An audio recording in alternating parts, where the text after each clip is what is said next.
Hello and welcome to Gizmo Guru. This week we're looking at the Asus FonePad 7, which is a 7-inch phone. Now that does sound ridiculous, but do remember, when the Galaxy Note first came out, we all looked at a 5-inch phone and said, that's obnoxious and it's never going to catch on. Look at us today. It's on the lower side of the average for most flagship phones.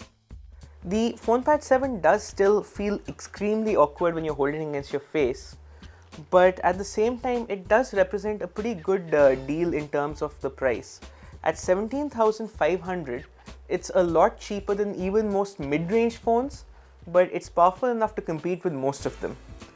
It is more expensive than most tablets of this size though, and that's where it falls short. As a tablet, it's only about average and kind of expensive. So the question is, are you looking for a phone or a tablet?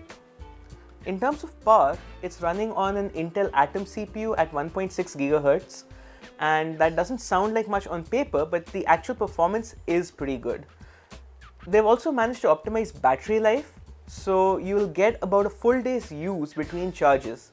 That's extremely important because this is doubling up both as your phone and your tablet, so you do need to be a little careful about battery life.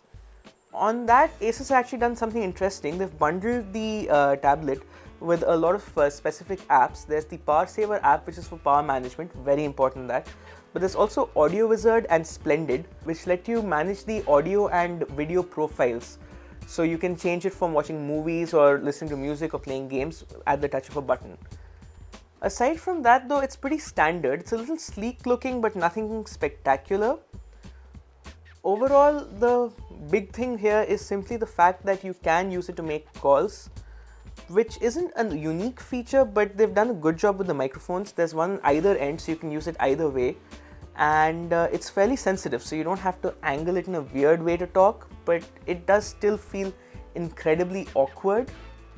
Now, depending on how big a deal breaker that is, you might not want to go for this, but if you aren't put off by that, then you're saving a fair bit of money, because buying a tablet and a phone of this power would cost you about 50,000 or so, whereas, as I said, this is just 17,500. But yes, doing this is quite the stumbling block, so it's up to you to decide whether that matters to you or not. That's it for this week. Thanks for watching.